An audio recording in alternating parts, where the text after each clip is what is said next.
samo najbolji sadržaji očekuju vas na kanalu Treća dimenzija. Najvažniji astrološki događaji u 2023. godini. Saznajte koji aspekti planeta vam mogu promijeniti život. Ulazimo u novu godinu s retrogradnim Merkurom, pa se od nas očekuje samodisciplina, čvrstina i spremnost da se bez panike nosimo s teškim situacijama.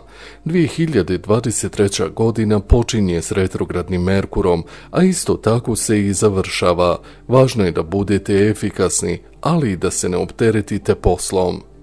Astrolozi otkrivaju koja su najvažnija kretanja planeta u 2023. godini.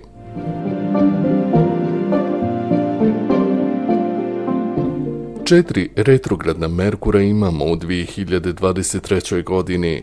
Retrogradni Merkur je aspekt koji je najviše na lošem glasu. Planovi se ruše, sporazumi se otkazuju, sve ispada iz ruke. Astrolozi ističu da u ovom periodu imamo osjećaj kao da se sve okrenulo naopako.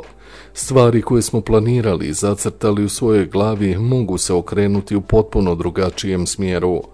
U 2023. godini bit će 4 perioda kada možete kriviti ovaj mali i okrenuti planet za sve svoje nevolje. Kada nas sve očekuje retrogradni Merkur u 2023. godini.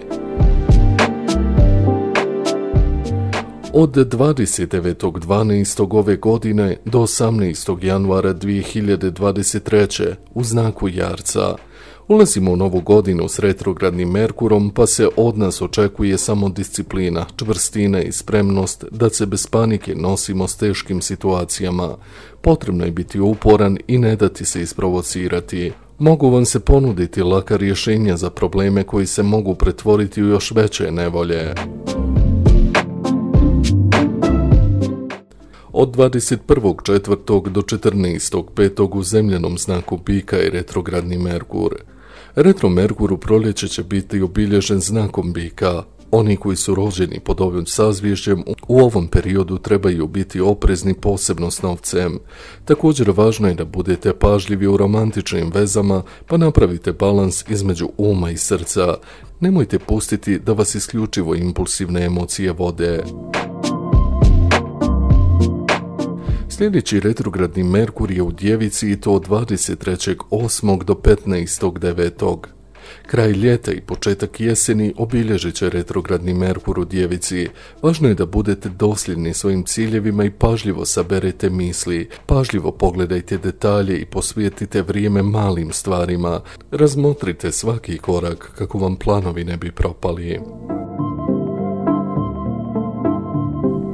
Sljedeći retrogradni Merkur je u znaku Strijelca i to od 13.12.2023.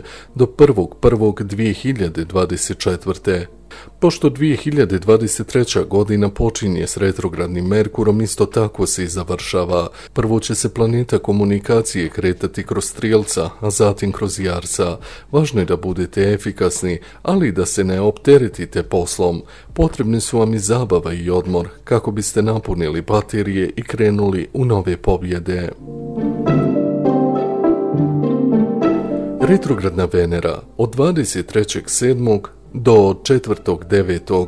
Venera, planeta ljubavi i ljepote, nije često retrogradna. Ona kreće unazad otprilike jednom u godini i po, ali u ovom stanju ostaje 40 dana, što će se posebno odraziti na ljubav i novac. Pošto Venera favorizira romantične i financijske poslove, njen retrogradni tok može ometati uspjeh u ovom području. Važno je da budete fokusirani na rješenje i izbjegnete iluziju. Možete izbjeći sve izazove ako napravite dobru strategiju i aktivirate se.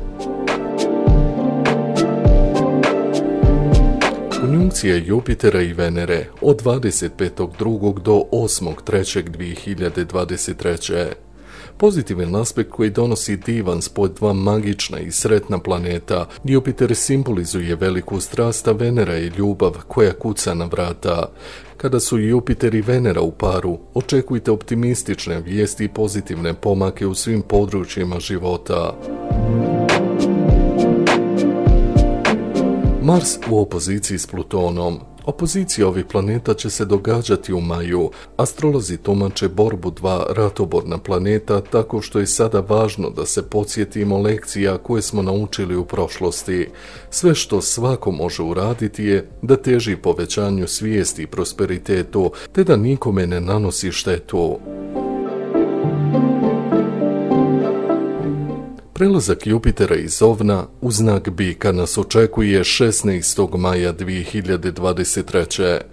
Planet blagostanja i osnaživanja će se kretati u znaku Ovna, snažnog i vatrenog znaka, zatim Jupiter kreće u Bika, što predstavlja konekciju blagostanja i prosperiteta. Aspekt je povoljan za popravljanje financijske situacije, materijalno bogatstvo, razvoj karijere i sklapanje ozbiljnih romantičnih poznanstava. U ovom periodu je važno da obratite pažnju na prehranu i da ne pretjerujete s konzumiranjem kaloričnih namirnica.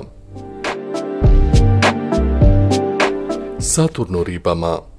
Jeste li znali da se Saturn kreće najsporije od svih? Tako će prvi put poslije 2,5 godine promijeniti znak, pa će od 7. marta ući u sazvježđe Riba.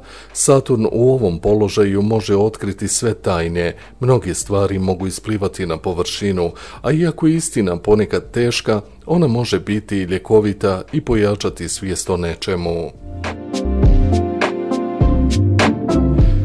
U 2023. godini očekuju nas i 4 pomrčine. Pomrčina Sunca u Ovnu je 24. Moguće je da ćete biti impulsivni, ali ako iskoristite znanje, budete informisani i otvoreni, stvari se mogu poboljšati. Pomrčina Mjeseca u Škorpiji je 5.5. Sve tajno tokom ovog perioda bit će aktivno izlazi na vidjelo. Najvjerovatnije će vas preplaviti pomiješani osjećaji, bezrazložna čežnja. Slušajte svoju intuiciju, ali joj nemojte potpuno vjerovati. Možda će vam ona reći da ograničite komunikaciju s nepouzdanim partnerom koji se samo igra s vašim osjećajima. Čuvajte se manipulativnih taktika i budite pažljivi i nježniji prema sebi. Pomrčina Sunca u Vagi 14.10. Pokušajte da se ne zaglavite u životnim dilemama i opustite se što je više moguće. Lagani odmor i dovođenje kuće i posla u red pomoći će da dođete u ravnotežu, sve je na svom mjestu. Pomrčina Mjeseca u Biku 28.10. Poslušajte svoju intuiciju i unutarnji glas. Venera u znaku Bika favorizovat će vas i u ljubavnom i u financijskom poslu. Ako budete djelovali po pozivu svog srca i obratite pažnju na znakove koje će vam podsvijest slati. Odličan je trenutak za sport, spa tretmane i nove ljubavi. Sretna vam nova godina! Ne mijenjajte kanal, samo najbolji sadržaji očekuju vas na kanalu Treća dimenzija.